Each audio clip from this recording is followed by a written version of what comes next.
welcome to another Backyard Professor Chess video. I'm up here above Holly Gulch in the High C Wilderness area in Idaho. It's a beautiful day. It's a little breezy. I hope the wind doesn't interrupt the camera too much. I have an instructive game of chess once again to illustrate some particular important imbalances that occur in a chess game.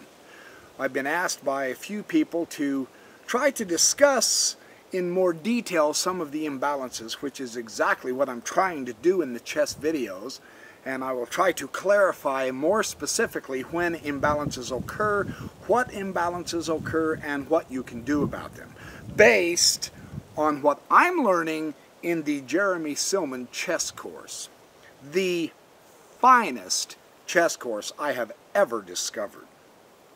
This is a game I played against an opponent. I was taking the white pieces.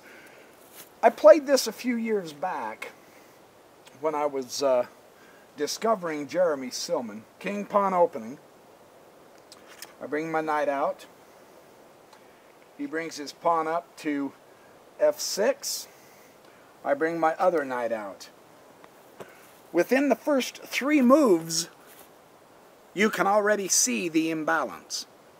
My development is way better than my opponent's immediately, within just 3 moves. When I say development, I mean the powers and the pawns getting developed to be able to defend or control or attack.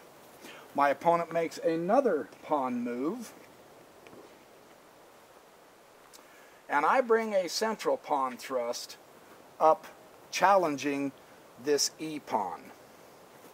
There's always control of the center.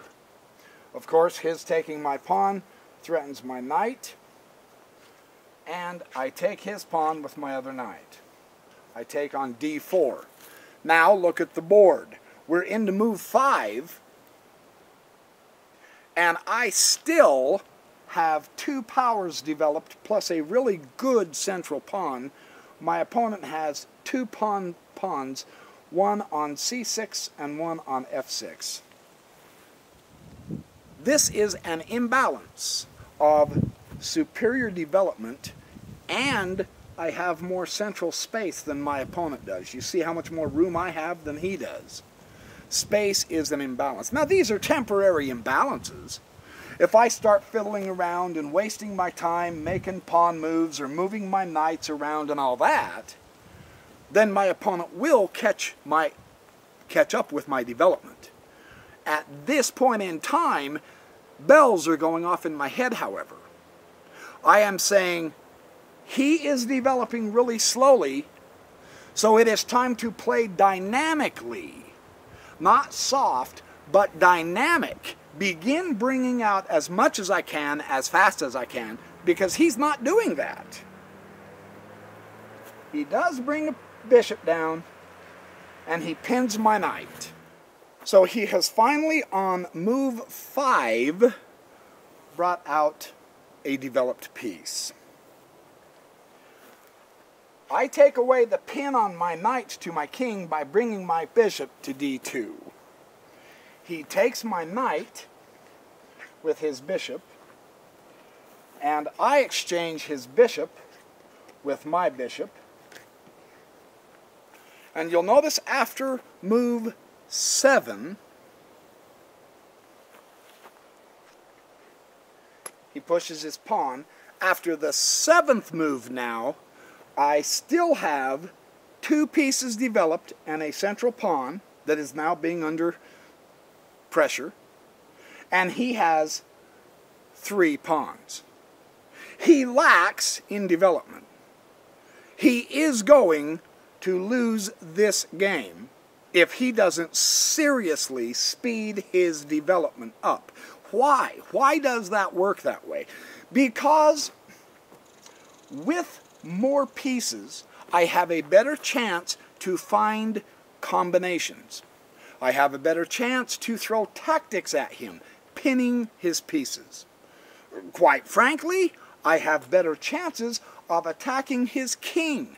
Now, his king is still in the center here, and we're on move 8. We are beginning move 8. This is a signal. His king is now officially a target. Because of the nature of his opening, his king is loose, it's not well protected, it's sitting out there in the open. I am now going to attack. Now, chess isn't all about attack only. In this instance, this particular setup says, go get the king. Your opponent is not playing a very good game at this point. So this is what I do. I bring my queen in front of my king onto e2. He brings his knight out on the rim. Why? Why on earth would you make this next to worthless developing move? He obviously can't come to f5, which is where he would like to. If he comes down here to g4, I suppose that's okay, except my queen is here, although he does have the bishop to support him. That still does not help his development, though. Do you see what I have coming? I have a really good discovered check on the king. My target is this piece right here, the king. Why? Because he has refused to castle. We're moving into the 9th move, and he isn't castled, he isn't protected, and he has no development. None. Except a weak knight on the rim. So, my next move, I take his pawn, and I check his king. Check to the king. He brings his queen up to block the check. Now, I suppose he was thinking I was going to swap queens here. But I'm not going to swap queens here. I don't care if he takes my queen. I still have a superb, much better development. So at this point, if he wants to swap queens, it weakens him, not me. Do you understand the logic there? It's very important to understand the logic here. I took a pawn. I'm going to take another pawn. I'm going to keep trucking. Now he's got a few difficult options to make. He swaps my queen, however. I'm very happy to swap his queen, because now look at the board. We are into move 11. This is his 11th move. He takes the pawn with the knight. We are in the 11th move of the game. His king is absolutely wide open. He has one knight that has any central influence, and I'm challenging that knight. And he has one knight over here that is completely doing nothing in this game. This knight is doing nothing. Do you see that? It's been there now for 3 moves. Whereas I have 1, 2, 3 developed pieces. He has essentially 1.5. And his king is absolutely in terrific danger. Do you see that? Now, it's true, I haven't castled yet, but my king is not sitting out in the open like his is. That is a target. If your opponent plays a game like this, that's your target. Now you do attack the king. I hope my breeze isn't blowing me away here. You definitely want to attack this king. There's no question about it. That king is open game, and I begin that attack absolutely by castling. I will castle because I can use this rook on this isle right here. Absolutely. Finally, he castles. I think he got the point when I castled. But, in this instance, is he safe? I argue, no, he is not. I still have enough of a development that I believe I can still come after him. And watch how this works. It is because of my developed pieces, I have more pieces in this game. I bring my A-rook over to E1. Now I have 2 files that I can control once I get rid of this pawn, this F-pawn. Every one of my pieces is developed at this point. We're in the 13th move, and my entire army is developed. Half of his army is undeveloped. This is something you want to watch for. This is not how you want to play. Now, he pulls his rook over to the e file. He is going to challenge me for the e file, and quite frankly, he has to. His unfortunate lack of development, however, has shown me something. His bishop has not moved yet. So he has another move before he connects his rooks, and 2 more moves before his A rook gets over here on an open file also. And in 2 moves, I have some pretty strong moves I can make. I'm not going to give him the chance to finish his development. Why? Why would I do that? His faulty opening, messing around with pawns instead of getting his entire army developed, is going to cost him this game. I'm going to make very good and sure of that. Okay? Here's how I do it. Another power. I come up to c4, put his king in check. Now he has to move his king, doesn't he? No.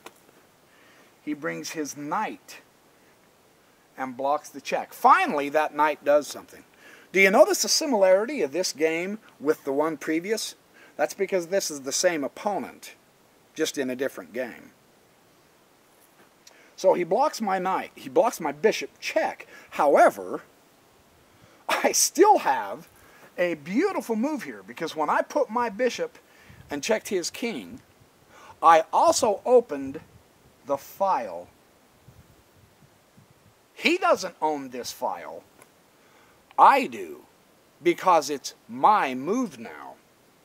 And what do?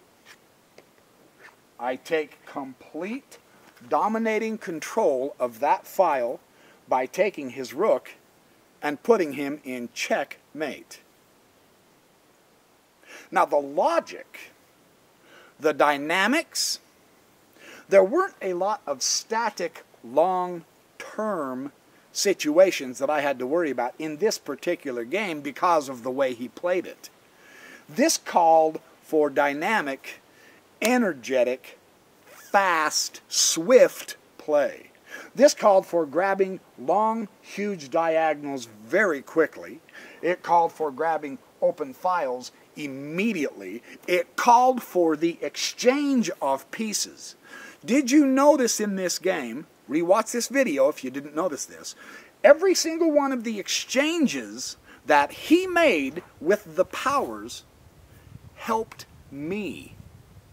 It took away, when his bishop came here and took my knight, it took a power out of the field. But I kept my powers in the field. When he exchanged the queens, he lost his queen, but I gained a developed bishop that went on to be part of the actual defeat of his king.